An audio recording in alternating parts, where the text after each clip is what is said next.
This episode of Greenhouse Grower to Grower is brought to you by Westbrook Greenhouse Systems, a trusted North American leader in complete greenhouse solutions. From structures and heating to curtains, benches, and full installation, Westbrook delivers systems built to perform and built to last. With a team known for long-term expertise and reliability, you can trust Westbrook with your next greenhouse project, whether it's glass or poly, open roof or freestanding. Learn more at westbrooksystems.com. Connect with them on LinkedIn or visit them at major industry shows across North America.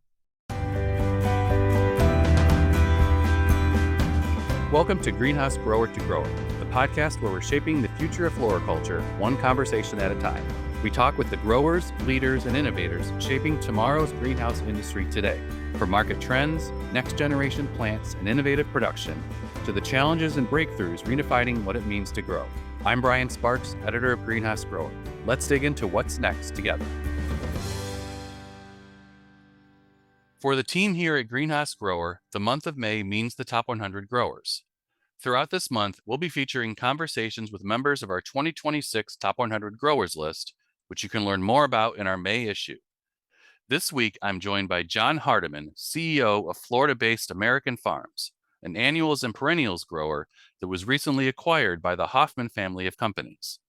One of the biggest keys to the success of American Farms is its focus on building and maintaining a positive company culture, which includes everything from promoting from within to accountability from the top down. I talked about all of this with John, as well as his advice on navigating the H2A program and how American Farms approaches investing in automation. Here's our conversation. John, thank you for joining me on the Greenhouse Grower to Grower podcast this morning. Thank you, Brian, for having me. Absolutely. I know there's a lot of exciting things going on at American Farms right now, and I want to talk about a lot of that. But the first thing I want to do is take a step back a little bit. I know, within the past couple of years, American Farms was actually acquired by the Hoffmann Family of Companies. Can you kind of talk about why that took place and what's that meant for your company going forward? Well, the previous owners, they started in 91, and obviously they were ready to wind down, and there was no children that wanted to get into the business. So that's when they approached Hoffman's about, acquiring American Farms. Okay. And the Hoffmans came in and are doing an incredible job. It's a very, very huge company. Mhm. Uh, they have over 150 companies at this Okay. point, and they're Yeah. acquiring more. Mhm.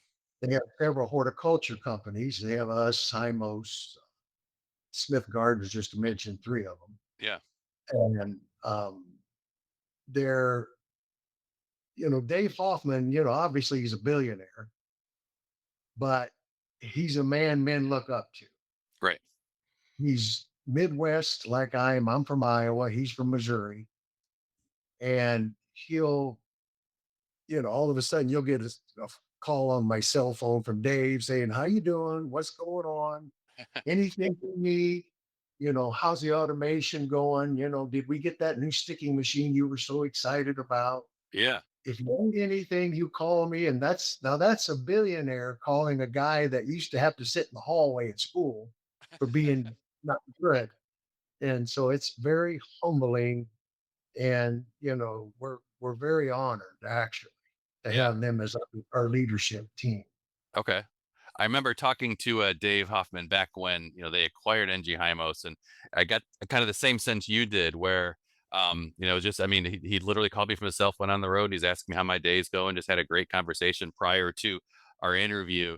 I got the sense too that they almost kind of like to be hands off and let your team run the company, and they're there to provide support when necessary. Is that kind of the case for you guys? Oh, absolutely. Okay. Absolutely. And I've had other companies, call me and ask me, what I thought. And I said, Dave, they don't have no clue how to grow poinsettia.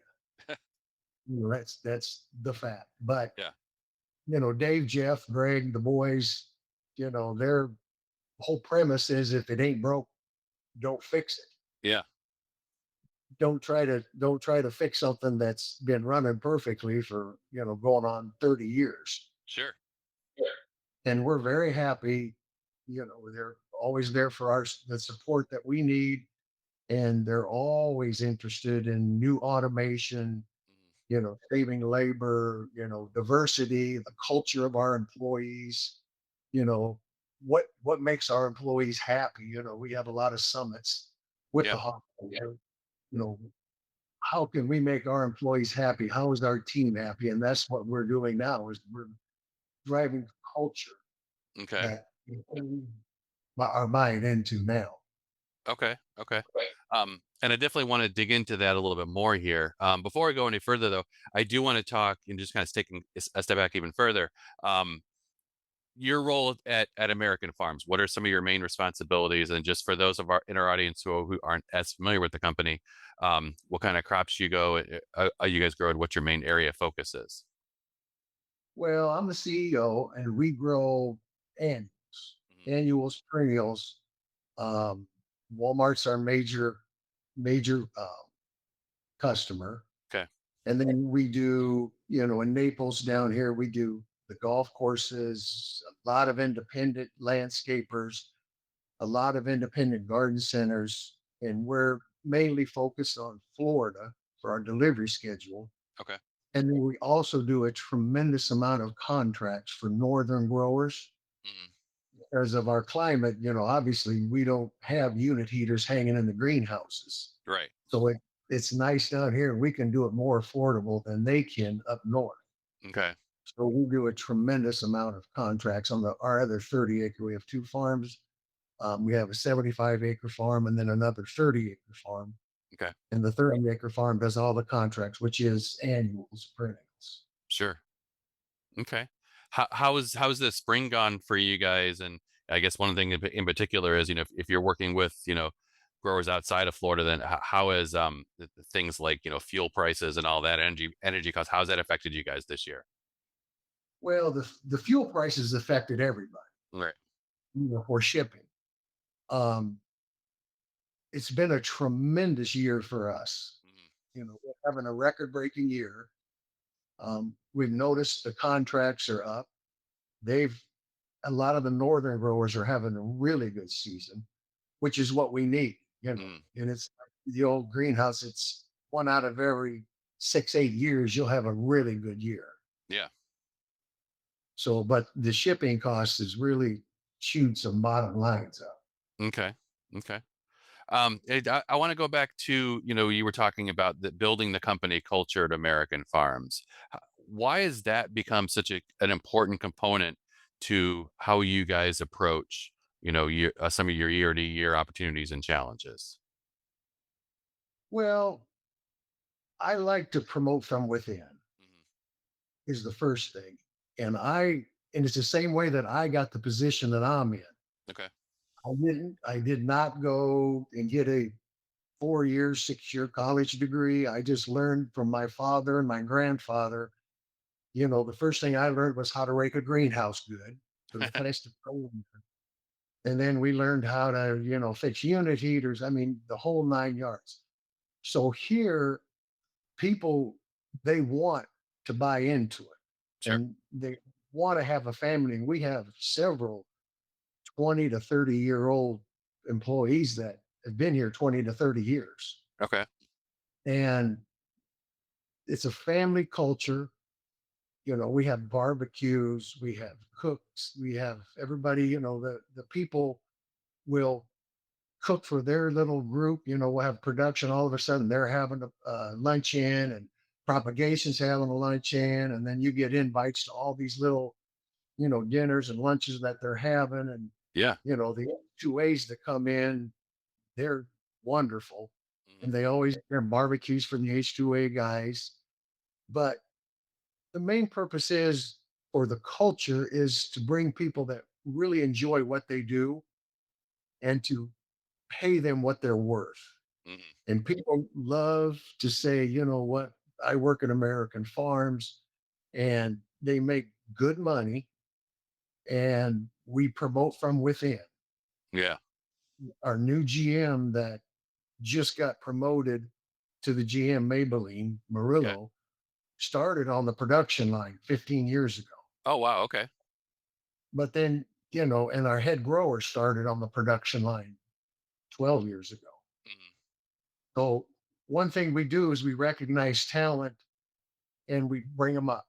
Yeah. That's the way the former owners always saw things. That's the way I see things. And people, we bring them up so they're in the culture and it's a family. Okay. Okay. And I can just say, just based on evidence, when you and I were lining up a good time for the conversation today, you even told me we got to do it earlier in the morning because we've got a lunch here that I want to make sure I go to. So I think that speaks right there to, I mean, you don't always have, I'll be frank, you don't always have the CEO of a company being concerned about when is it going to be a good lunch for our team. So that's very refreshing to hear. Um, I do want to ask too about, so I mean, it sounds like you've got a company that is very diverse, both in terms of where folks are coming from, but then also generationally too. I think, how do you kind of work through to make sure that everybody's kind of working together and on the same page if you've got different generations all working together in certain areas of the greenhouse? Well, it's all directed by the labor, and Maybelline was our labor director. Okay. So people want to know what to do. Mhm. It's a lot like your children. Your children, when they test you when they're 3 or 4, they're wanting to know what's good, what's bad, what's right, what's wrong. And people want to understand what they're supposed to do. And then you get the multi-generational families involved, and dad's teaching the son, or mom's teaching the daughter, mom's teaching the son. And it all comes into the direction from the managers and the leadership in the company. Yeah. And there's the old saying is there's really no such thing as a bad employee, only a bad manager, Hmm. because you're not teaching them correctly. Right. And that goes a long way. And there's, obviously there's a few that slip through the cracks, but typically we do real well with people smiling a lot. Mhm. I know that you said that you guys use the H2A program. Has that been something that you've been involved in for a while? And how has that process kind of, worked its way through to help you guys become more efficient as a company? Well, the H2As are gentlemen that you can depend on. Mhm. And we've done it for 4 years now. Okay. And what's really nice about H2A workers versus domestic workers is H2As work very, very hard. Mhm. They really work very hard because they're getting paid very well. And then after their 8, 9 month contract here, they go back to Mexico where they take 3 months off and live like the Rockefellers. Okay. Well, the same group comes every year. Okay. So we get the same people every year. They're already trained. We have people go into shipping. We have guys go into production. We have guys go into propagation. We have them go everywhere. We have them go into the contracts where they pull the product in the field for our contract growers. And it's wonderful. Okay. And they all come from the same town, and a lot of them are related, and they all keep each other in line. Yeah. So you don't have any problems. And we have a contract that company that brings them in, drives them here, houses them, pays workman's comp. We don't deal with any of that. Right. Just pay their bill, and it's very affordable because you're basically one H2A is worth about one and a half of a domestic worker, Okay. and that's sad to say, but that's the fact. Sure. Well, the money is very irrelevant when it comes to the productivity. Okay. Do you have any advice? Because I know we talked to a lot of growers who are kind of on the fence about whether or not they want to go down the road of working within the H2A program. Any advice for those growers maybe trying to make that decision? Well, you got to pull the trigger. Yeah. I mean, labor is the biggest thing here. Absolutely, the largest component of our industry is labor, Yeah. and we've addressed that through automation and through H2A. Because how nice it is if you need a hundred people to run your business during the spring season and you can't hire, you got 50 full time and you can't hire 50 temps because you got to hire another 100 temps. So you got 150 that should only have 100. Okay. So you bring in 30 or 40 H2As that fill that whole void and then they leave. Mhm. And then you're back down to your 50 and you don't have the workman's comp, you don't have any of that nonsense. And I can pretty much tell you, you've been in this industry long enough, it's going to be one and done you, and you'll never go back. Right. Mhm. Mhm.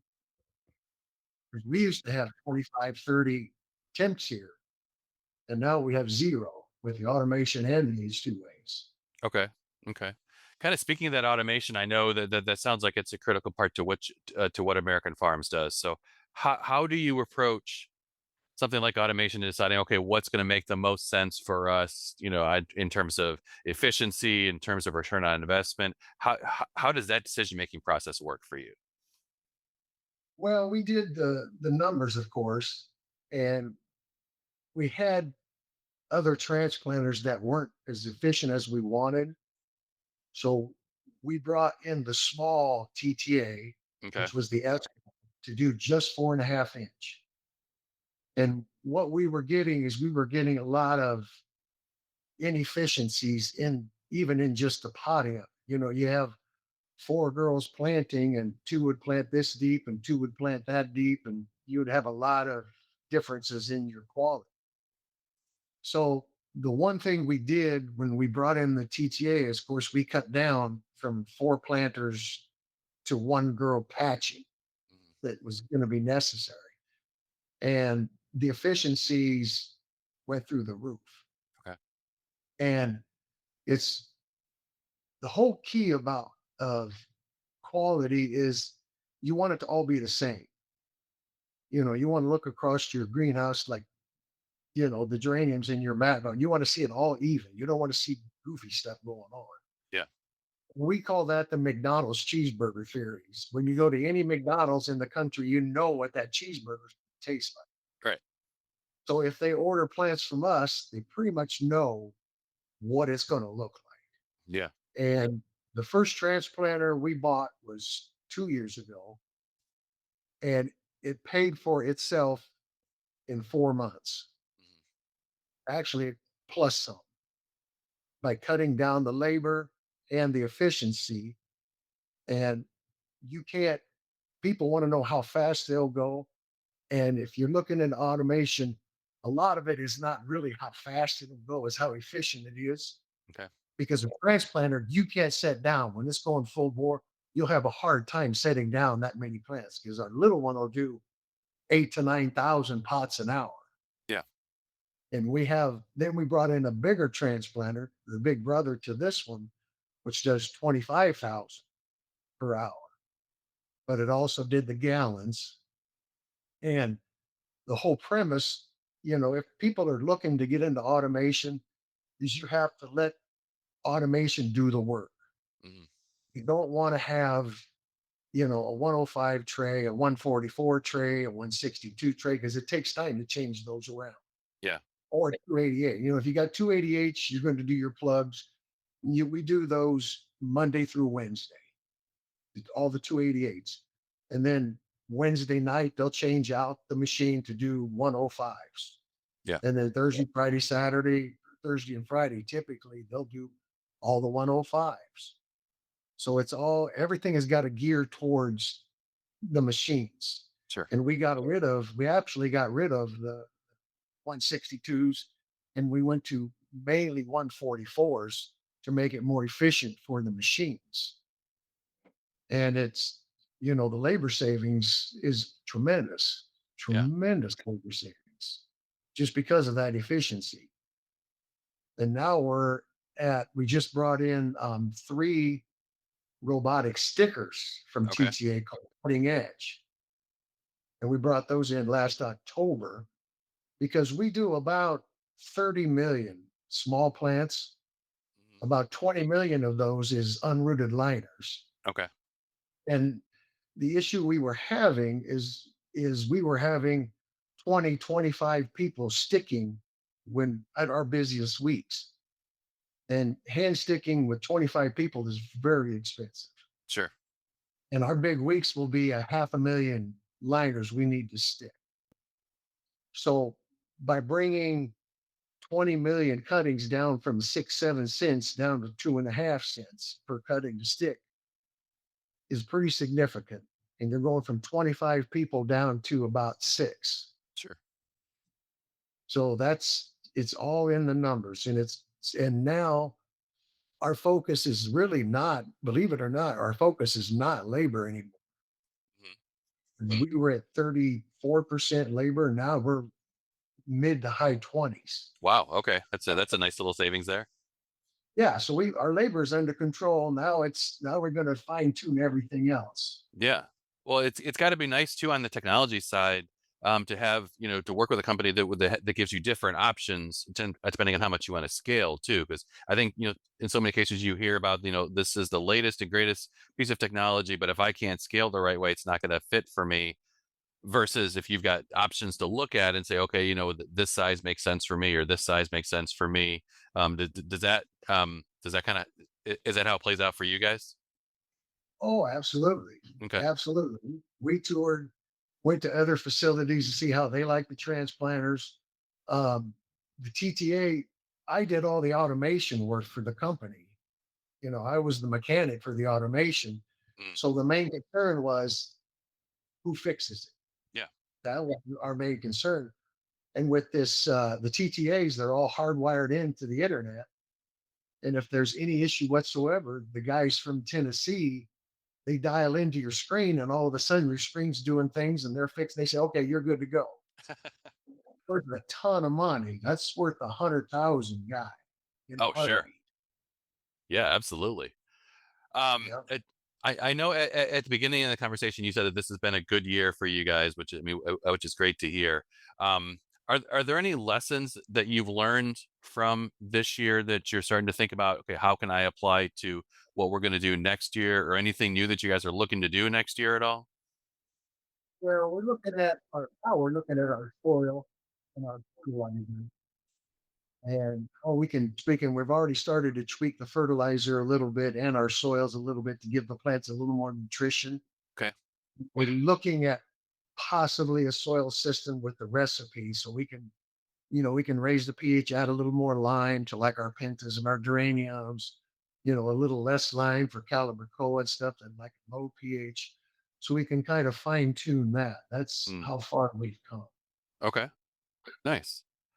Um, you know, I think the last question I have is, as you look ahead, so with all that we've talked about to this point so far, what excites you the most about not just the future of American farms, but the future of the floriculture industry as a whole? What gets you the most excited? Well, I think the young people coming into it, and I think people owning their roles.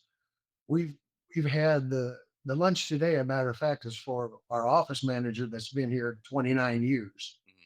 And the the resumes we're getting from people wanting to come into this industry and they just want to do it. So we've hired two people in the last 24 hours Okay. that really want to get into this industry. And I see a lot of young people owning it, really saying, how can we do better? And your job as a CEO is not to lead the company, is to lead the leaders Okay. and let the leaders lead the company. Hmm. That's a very great approach to be taking, I think. So, that's refreshing to hear for sure. Well, John, I want to thank you for taking the time this morning to have a conversation like this. It's a lot of great insights, and it's exciting to hear about how you guys have grown over the past couple of years, and what's continuing to happen in American farms. I really appreciate your insights today. Well, I appreciate you, Brian, and what you guys do, and just keep doing exactly what you're doing. Don't change a thing. It ain't broke. You're doing great. We appreciate you guys. Thank you for joining us. You can learn more about this and other topics at greenhousegrower.com, and you can also follow Greenhouse Grower on LinkedIn. Please subscribe to this podcast on iTunes, Apple Podcasts, or Spotify, and please leave us a rating or review as it helps other listeners find the show. The Greenhouse Grower to Grower podcast is produced by the team at Meister Media Worldwide. I'm Brian Sparks, editor of Greenhouse Grower.